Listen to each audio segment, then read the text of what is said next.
अस्सलाम वालेकुम रहमतुल्लाहि व बरकातुहू। 9 क्लास हम सबक पढ़ रहे थे 10 तक, और इसका कुछ ये एक ड्रामा है और इसका कुछ हम हिस्सा हमने पढ़ा था और कुछ जो रह गया वो आज पढ़ेंगे। पेज नंबर 55 है। इस मैथ्स उसको पहला जो वाक़या अब आपको बता दो। डॉक्टर जैदी और बेगम के दरमियान बातें हो रही थी। डॉक्टर जैदी बीमार था, वो अपने बिस्तर पे पड़ा हुआ था। अलान के दरवाज़े पे दस्तक हो नहीं रही थी और वो बार बार बेगम को कहते थे कि दरवाज़े पे दस्तक हो रही है। आखिरकार जब बेगम को ज़्यादा मजबूर किया तो वो दरवाज़े के पास गई और जब वापस आई उसने कहा कि कोई है नहीं, वैसे मैं कह रही हूँ कि आपका वहम है। ये हमने पढ़ा था। आज जो हम पढ़ेंगे तो स्टार्ट करते हैं। अब ये सारा हुआ, वो वापस आई तो डॉक्टर साहब जवाब देते हैं और बेगम और डॉक्टर के दरमियान जो मुकालमा हो रहा है वो ज़रा गौर से सुने।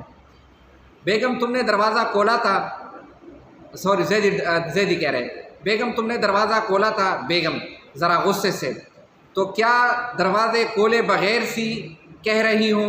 न जाने बैठे बैठे क्या हो जाता है आपको। कोई आएगा तो काल बेल नहीं देखेगा, दरवाज़े पर ही दस्तक देगा। डॉक्टर और बेगम एक दूसरे को देखते हैं। डॉक्टर की नज़रों में बेएतबारी सी है और बेगम की नज़रों में शिकायत।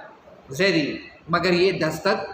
बेगम अल्फाज काटते हुए, आप आराम नहीं करेंगे डॉक्टर होके? जैदी बीवी को अल्फाज काट कर, बार बार मुझे क्यों बता रही हो कि मैं डॉक्टर हूँ? बेगम वो इसलिए कि आपको आम लोगों से बिल्कुल मुख्तलिफ होना चाहिए। अगर डॉक्टर भी किसी वहम का शिकार हो जाए तो फिर इसके इल्म का क्या फ़ायदा? जैदी शायद तुम सच कहती हो। बेगम आवाज़ में नरमी, आप खुद ही बताए, एक डॉक्टर हकीकत पसंद नहीं होगा तो और कौन होगा? जैदी दरवाज़े पर दस्तक की आवाज़ सुनाना हकीकत के ख़िलाफ़ है। बेगम जब दस्तक ही ना हो और इसरार किया जाए कि आवाज़ सुनी है, उस वक़्त आवाज़ सुनाना किस तरह हकीकत हुई? डॉक्टर सर झुकाकर अपने पेशानी पर हाथ रखते हैं। बेगम इन्हें देखती रहती है। डॉक्टर साहब की नज़रें बेइख्तियार सामने पर्दे पर पड़ती है। तेज़ तुंद हवा का शोर बढ़ गया, शायद बारिश शुरू हो गई है। बेगम लेट जाई ना, डॉक्टर साहब अपने ख्याल में गर्क हैं। मैंने क्या कहा? जैदी क्या कहा? बेगम लेट जाए। जैदी तुमने दरवाज़ा खोल कर देखा ना? बेगम हद हो गई, आप लेट क्यों नहीं जाते? आधी रात हो चुकी है, अभी तक जाग रहे हो। डॉक्टर बुरहान ने कहा आप मुकम्मल आराम की ज़रूरत है। जैदी ये बात तो खुद नहीं जानता। बेगम क्यों नहीं जानते?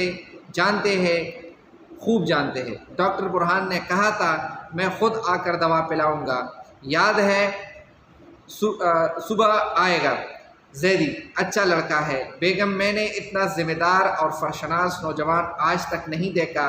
सिवाय काम के कुछ नहीं सोचता। उसे हर वक्त काम, दिन हो या रात, काम के अलावा और कोई गरज नहीं। यह है फरशनासी। डॉक्टर जैदी फरशनास ही होना चाहिए। ये कहते हुए डॉक्टर साहब को फिर सामने पर्दे को देखने लगता है। बेगम फिर तौबा है, डॉक्टर बुरहान आएगा तो कहूँगी। जैदी क्या कहोगे? बेगम ये भी तो एक बीमारी है। दरवाज़े पर कोई है नहीं और आप ही की दस्तक की आवाज़ सुन रहे हैं। एक बार नहीं कई बार ऐसा हुआ है। दरवाज़े की घंटी बजती है। जैदी अब तो आया है कोई। बेगम शायद डॉक्टर बुरहान है। बस यहाँ तक सही है। इंशाल्लाह नेक्स्ट वीडियो में फिर हाजिर होंगे, तब तक के लिए अपना ख्याल रखें।